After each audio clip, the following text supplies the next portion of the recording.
রূপার বুদ্ধিতেই অবশেষে স্মৃতিহারা সূর্যকে খুঁজে পেল দীপা। হ্যাঁ বন্ধুরা, অনুরাগের ছোঁয়া আগামী পর্বতে আমরা ঠিক এমনটাই দেখতে চলেছি।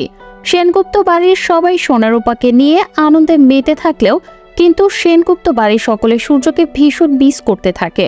বিশেষ করে সোনার বাবার কথা ভীষণ মনে পড়ে। তখন সোনার সবাইকে জানায় তার খুব মনে পড়ে বাবার কথা। বাবা কোথায় আছে তারা কেউ কোনো খবর রাখে না। তবে দীপা ভাবতে থাকে ডাক্তারবাবু নিশ্চয়ই ভালো আছে, সবকিছু থেকে বহু দূরে গিয়ে নতুনভাবে জীবনটা শুরু করেছে। সবাই যখন সূর্যের কথা ভাবতে থাকে ঠিক সেই মুহূর্তে তখন সেনগুপ্ত বাড়িতে ভিক্টরকে সেখানে নিয়ে হাজির হয় তিস্তা। তা দেখে অবাক হয়ে যায় সকলে। তখন তিস্তা জানায় ভিক্টর এখন সম্পূর্ণভাবে ভালো হয়ে গেছে।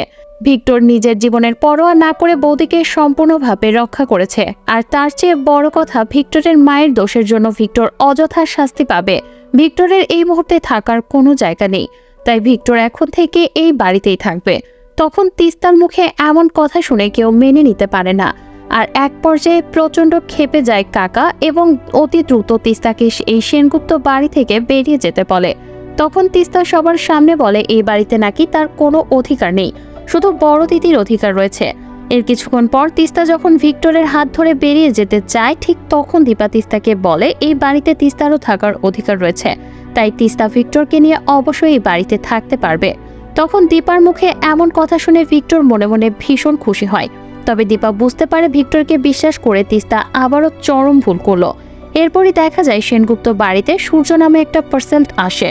তখন দীপার কৌতূহল হয় পার্সেল আসলে কে পাঠিয়েছে, এর পেছনে কি কারণ রয়েছে। দীপার সন্দেহ হয় সবকিছুর পেছনে ভিক্টর রয়েছে কিনা, তাই ভিক্টরকে গিয়ে প্রশ্ন করতে থাকে দীপা। তবে ভিক্টর ভালো মানুষের নাটক করতে থাকে এবং ভিক্টরের পাশে কাকি আর তিস্তা সহ সকলে দাঁড়িয়ে দীপাকে জানায় ভিক্টর এই সবকিছুর সাথে কোনো যুক্ত নেই, বরং ভিক্টর নিজেই দীপাকে রক্ষা করেছে আর ভিক্টর অনেক ভালো হয়ে গেছে। ভিক্টরকে যেন দীপা অযথা দোষারোপ না করে। তখন দীপা বুঝতে পারে ভিক্টর হয়তো সাথে যুক্ত নেই, তবে ভিক্টর সেনগুপ্ত বাড়ির ভালো চাইছে তেমনটাও নয়। একই সাথে দীপাও এটা বুঝতে পারে যে আবারও নতুন কোনো ষড়যন্ত্রের সম্মুখীন হচ্ছেন তারা। অপরদিকে স্মৃতিশক্তি হারিয়ে ফেলে সূর্য। ট্রিটমেন্ট চলে ঠিকই, কিন্তু সূর্য কোনো কিছু মনে করতে পারে না।